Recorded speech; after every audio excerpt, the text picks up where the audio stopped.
If you remember during the unboxing, I had noted that I know absolutely nothing about this car. Well, after searching for reference photos, I feel that I am now an expert on this car. Or both cars, should I say. Now, the problem with this franchise is every time they shot a scene with the car, they found something wrong with it, so they made some very minor changes. One of the cars in particular, it had four-wheel steering. So right here and right here, they had batteries and hydraulics to operate the rear jacks on the axle. This only has the jacks, nothing else. So I'm going to build this as just a two-wheel turning car, whatever you want to call it. First things first though, since this is a 3D printed car, we need to clean up all those witness marks from the supports. Once everything is nice and smooth, I'm going to give it a good wash in some warm, soapy water. That's going to clean up any leftover uncured resin as well as any sanding dust from all the sanding that I have been doing.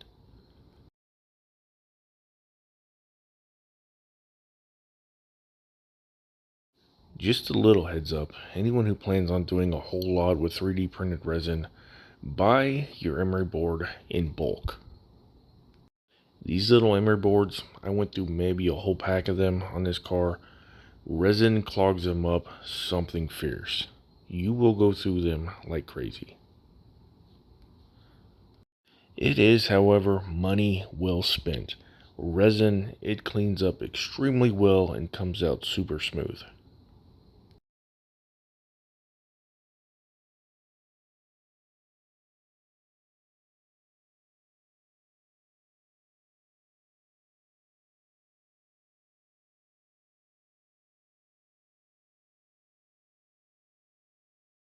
It also carves very well for those hard to reach spots that you cannot get into with sandpaper or an emery board.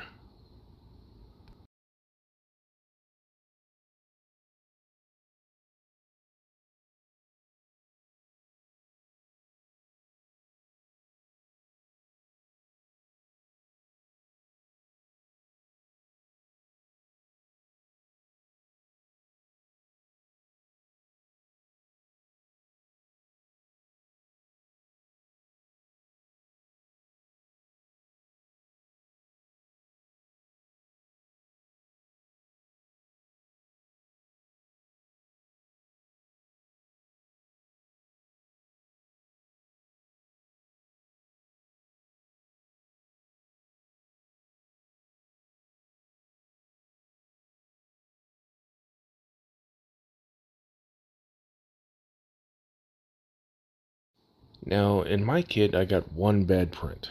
It wasn't really a big deal. The hole for the axle, it just, I don't know what happened. It didn't make it through the printing process.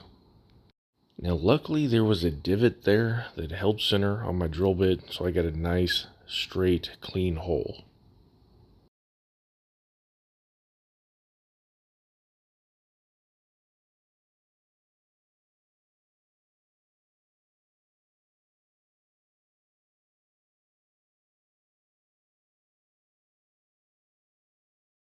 And while I had everything out, I figured I might as well drill out the headers as well. Resin is no different than doing any woodworking or metalwork. Drill a small pilot hole first, and then work your way up through the bits. Resin might be a whole lot less forgiving because it is more rigid and fragile. I'll be honest, about 4 or 5 times I actually broke the tips off these headers and had to glue it all back in with super glue. So go very slow and use an extremely sharp bit, otherwise it's going to dig in and just break off a piece of that header.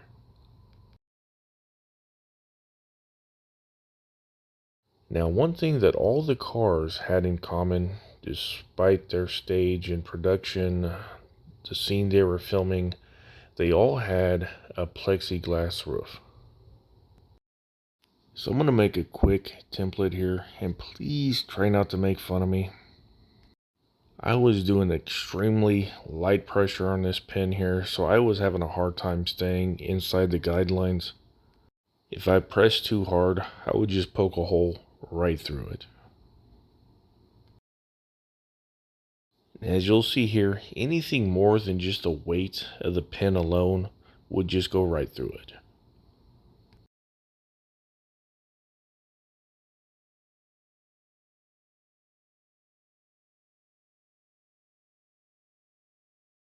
So as it sits right now, this template made of just masking tape, it's not that durable.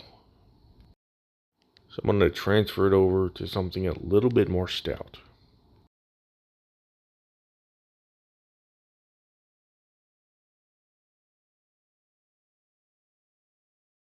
I cut this out just a tiny tad bit oversized because I needed some room for some very fine tuning.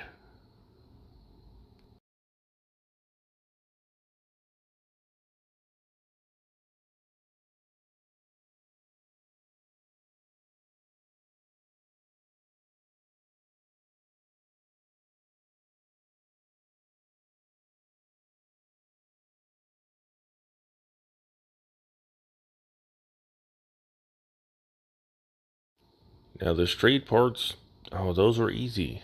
Where I ran into the problem here was these radiuses. And as you could see, if I followed that line exactly as it was on the template, this piece would be way too small. For the moment though, I got my template about 95% where I want it. I'm going to set it off to the side. We're going to come to this a little bit later. For those of you that cannot read, this is a Vallejo Metallizer, a gunmetal gray. Now here's a pro tip. Any of you that do tube chassis, roll cages, anything of the sort, this is one of the best simulations of just bare steel that I have ever found.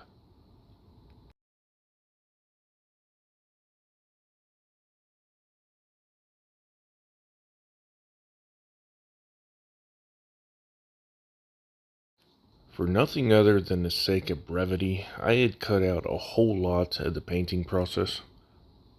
One of which was before I'd done any painting, I had primed everything with a Tamiya rattle can primer. In my experience, when it comes to resin, be it either a cast resin or 3D printed resin, nothing will beat a Tamiya primer. In the meantime, though, however, enjoy this painting montage.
With all that paint set aside to dry, we can finally come back to the template I had made for the plexiglass roof piece. So I'm going to use some tape as a protective barrier, because as you can see, this side has a film on it to keep it from getting scratched.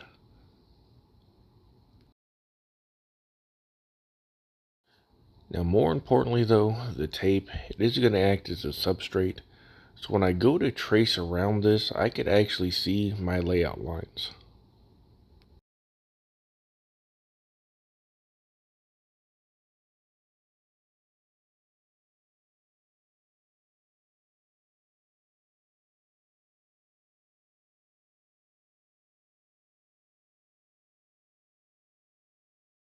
Now I do know somebody's going to ask, so I'm just going to tell you. This is going to be a piece of polycarbonate. I actually got this from the dollar store. If you go down their picture and framing aisle, just about every cheap frame in there, it doesn't have actual glass in it. It's got this clear plastic.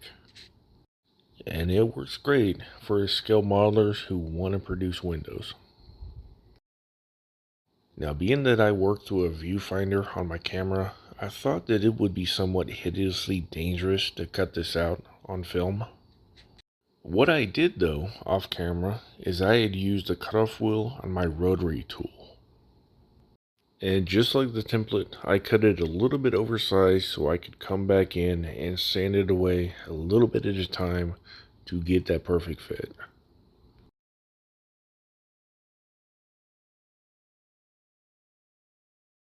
To help me get that perfect fit, all the places that it's hanging up and catching, I'm going to do a little bitty mark so I know that that's where I need to sand.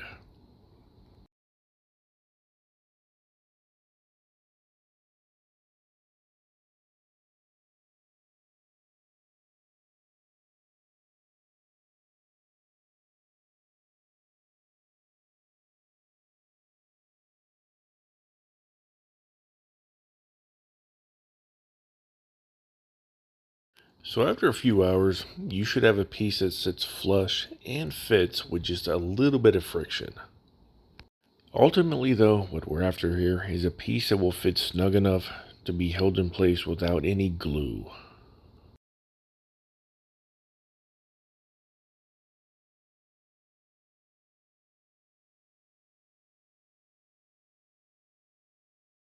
While I was here, I went ahead and made that little bitty windshield piece as well. To my surprise, that protective film that goes on the back of it, it held everything in place by static. This was extremely helpful because it allowed me to go in and get all my layout lines and make everything fit just perfect.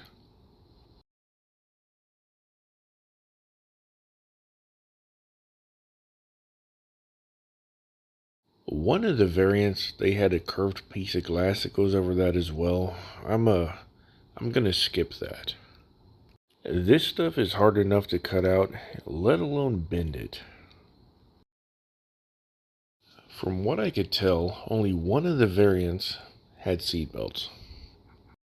Now luckily, I had some extra photo etch laying around that had seatbelts, and I found the decals for it as well.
From what I saw in all the reference photos, and as far as I could read, the rear wing it was made of carbon fiber.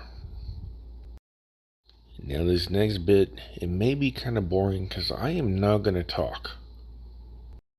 Every single builder on YouTube has a tutorial on how to do carbon fiber, so I am not going to waste a lot of time here. I will say though that this 3-minute segment, it took maybe 5 hours in real time.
After I put on the setting solutions, I set it aside for 24 hours to dry, then I hit it with a semi-gloss clear.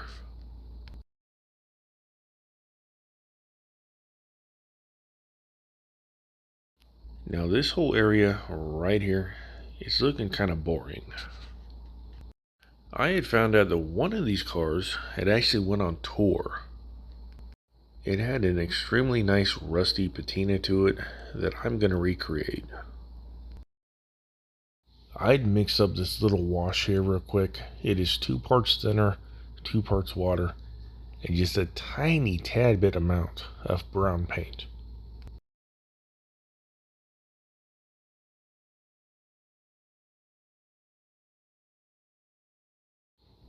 The key to this and having it look natural is to be extremely random. And by that, I mean go crazy. Certain areas, move the brush faster, move it slower, press harder, press lighter. Just don't do the same thing in the same spot.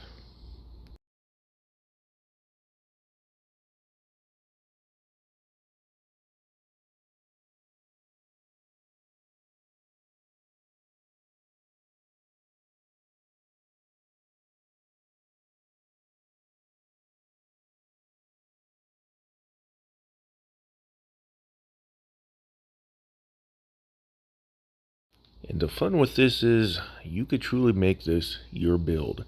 You could weather it up as heavy or light as you want it. With mine, I went a little bit heavier on the top of the car and the ramp part at the front, just the areas that actually made contact with the other cars.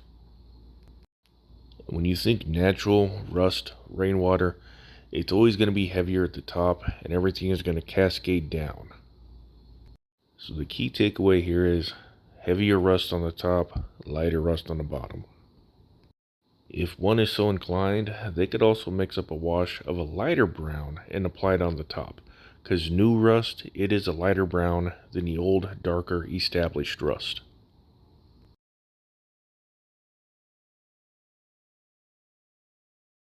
The engine here, it is not as detailed as I had originally hoped. Come to find out though, that's okay. Once we put the headers on and we cram this thing down inside the frame rails, we're barely even going to see this engine. One thing to note though, however, take your time and make sure these headers are lined up with each other.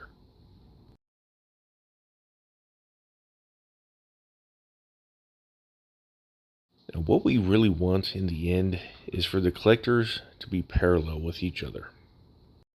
Now right here, any up and down movement, as one is higher or lower than the other, that is not that important. You will see why later. Just try your best so that they do look at least even with each other.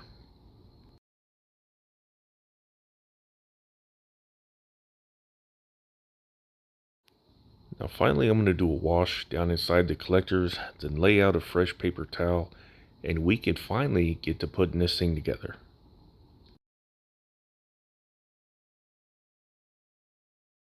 There are no instructions with this kit, but if you have any kind of build experience or mechanical knowledge, you will have no problem putting this thing together. If for any reason you do though, well, you could watch me put it together. Just follow step by step.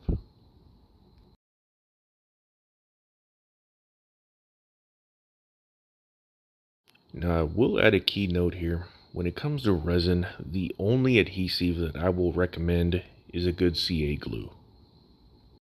Any of that solvent-based adhesive like the Tamiya Extra Thin or the Plastistruct, that stuff works by melting plastic and essentially welding it together.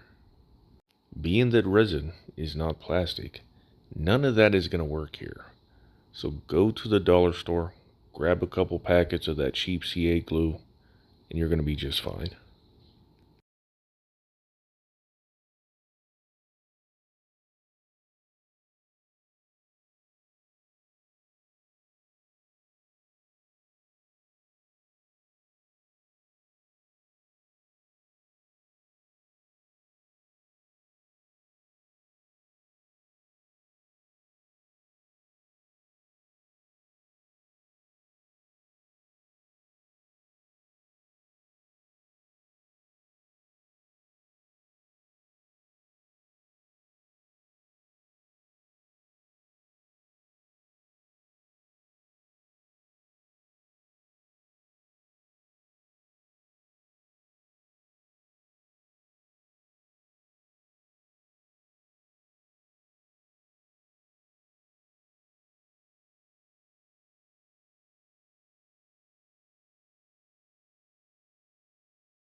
Now, if you remember earlier, when we were talking about the collectors, all that truly matters is that they are parallel with each other. This is why them being level with each other doesn't really matter. There's a nice little cradle in here that will hold them in place.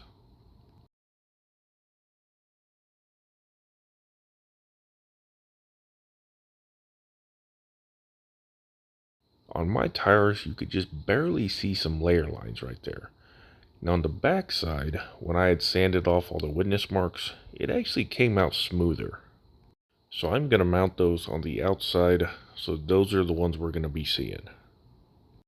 Now I painted both the outside barrel of the wheel and the inside of the tire because I wanted a nice tight fit there.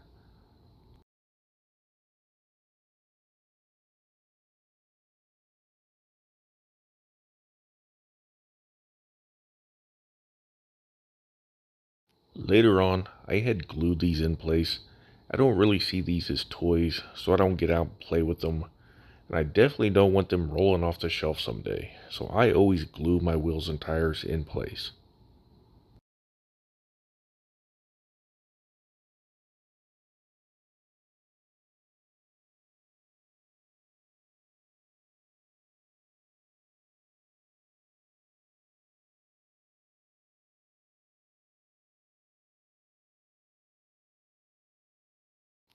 I forgot to turn the camera on, but I just did a Molotov chrome pin down inside that strip. That will create a reflective background layer for this tail light strip thing that this car had for whatever reason. Now for the red lens of the actual tail light, I'm just going to use a red Sharpie.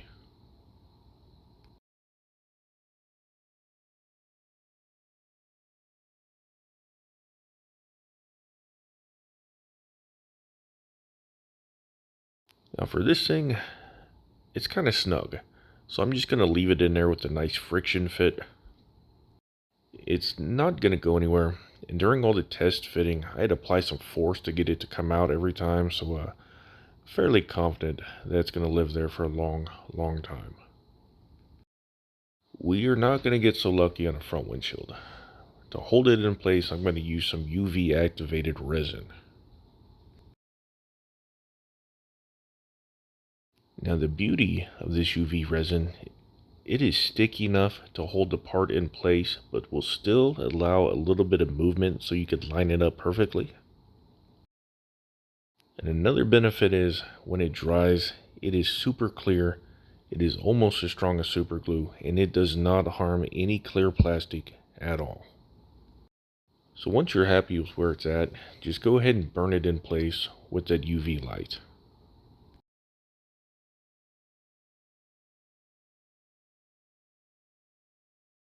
And with that, I'm going to call this thing done. I'm going to give it a nice little spin here on my manual turntable.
With this kit being done, that marks the second build that I have done from Outlaw Trophy Resins. I was so impressed that I went out and bought 2 more of his kits, and I strongly advise you do the same. So go check him out, buy something, tell him Insomnia Hobbies sent you his way. This man right here, link is in the description below.